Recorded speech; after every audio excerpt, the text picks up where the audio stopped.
why exactly does your brain seem to completely hate success? We all know the drill, right? You tell yourself, all right, this is it. I'm finally going to get healthy. I'm going to launch that business, or I'm just going to wake up earlier. And you genuinely mean it.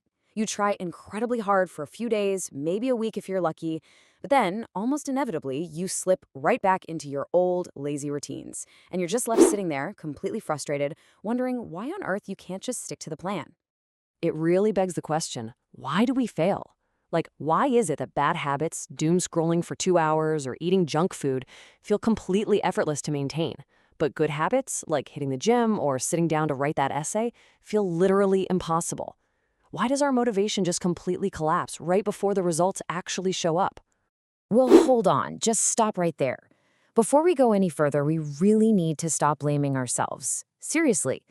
The data we're unpacking in this explainer shows that this whole narrative we build up about our own lack of character, it's actually completely backwards. You are not just undisciplined or weak or somehow broken. What's really fascinating here is the sheer emotional weight of it all. The numbers are staggering. 75% of people report feeling overwhelming disappointment, and 72% feel massive guilt immediately after they procrastinate. And honestly, this brilliantly illustrates a crucial truth. You aren't lazy. Think about it. If you were truly lazy, you wouldn't care. The incredible amount of guilt you feel proves you actually do care deeply, but you're just trapped in a biological loop. And this brings us to the massive plot twist. The real reason we struggle isn't a lack of willpower at all. It's because the human brain is literally programmed to fight modern success.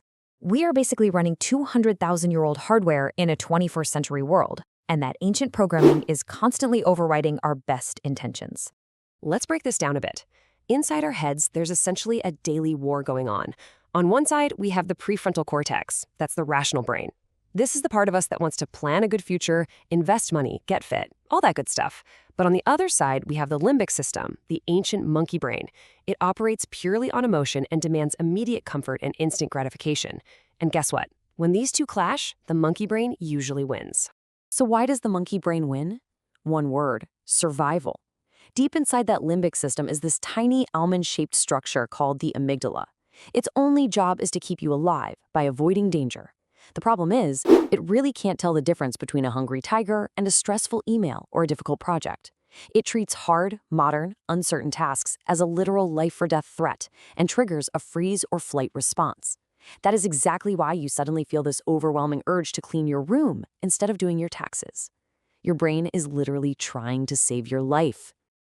And this ancient hardware vulnerability leads us right into the modern killer of all human motivation: cheap dopamine.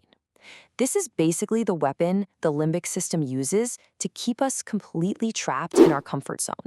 The crucial thing to understand here is how dopamine actually works. It's not just some pleasure chemical. It is the molecule of motivation and craving.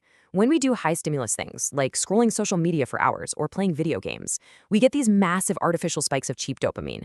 But neuroscience shows us that right after a massive peak, our dopamine baseline actually drops. We deplete our reserves. And this fake happiness absolutely destroys our baseline motivation. It makes normal effort, like reading a book or working out, feel completely impossible, all because the brain is just starving for its next massive hit. But hey, here is the incredible upside. We don't have to stay trapped.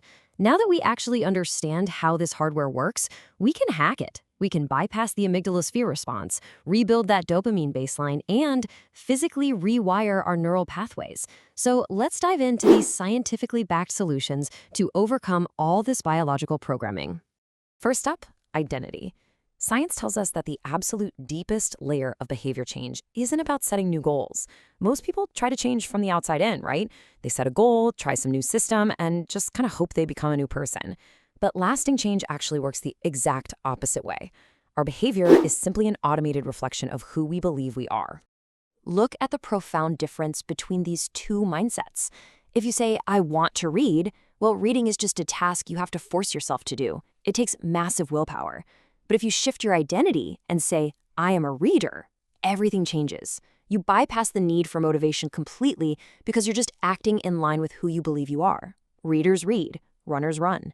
To change our habits permanently, we literally have to upgrade our identity. Now, to support that new identity, we obviously need discipline. But here is another major mindset shift for you. Discipline is not some character trait you are magically born with. It's a literal capacity.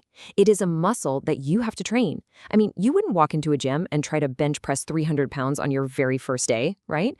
So why do we try to overhaul our entire lives in one single day? Instead, we can use what's called a discipline ladder. This shows us how to systematically level up our capacity to overcome the chemical obstacle of hard work. You start step 1 with a daily metric, something ridiculously easy, like, I don't know, 25 push-ups. Once you're comfortable with that tiny bit of friction, you step up to a small, scheduled task. And over months, you systematically climb until you can easily execute a 60-minute session of intense, hard focus. You are literally training your brain to become comfortable with the sensation of effort. But fair warning, while you're climbing that ladder, you're going to hit a wall. Imagine an ice cube sitting in a room at minus 15 degrees. You slowly warm the room up. Minus 10, minus 5, minus 1. The ice cube looks exactly the same. It feels like nothing is happening. But then it hits 0 degrees and boom, suddenly it melts. This is the plateau of latent potential. The work wasn't wasted in those early stages, it was just being stored up. That is exactly why it is absolutely crucial not to quit right before the results finally show up. To help push through that plateau, we can actually use a biological hack to sneak right past the amygdala's fear response. The secret? Make the right thing ridiculously easy to start.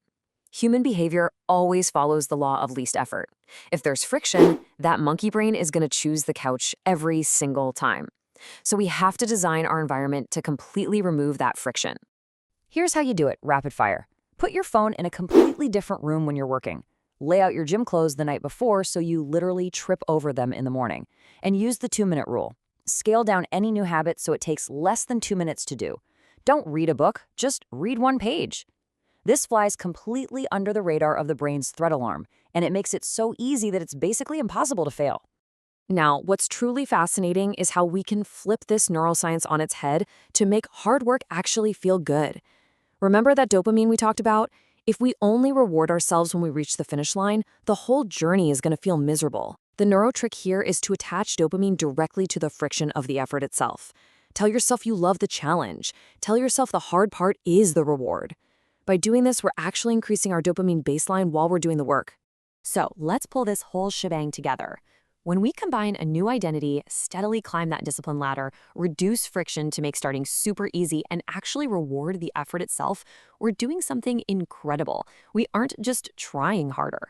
We are physically rewiring the brain's basal ganglia. We're carving brand new neural pathways until success stops being a choice and simply becomes your new autopilot. So as we wrap up this explainer, I want to leave you with one final provocative question. Stop worrying about the massive goals you haven't hit yet. Look at your daily actions, those tiny little habits you repeat every single day, because they are actively voting for your future. Based on your habits today, who are you becoming?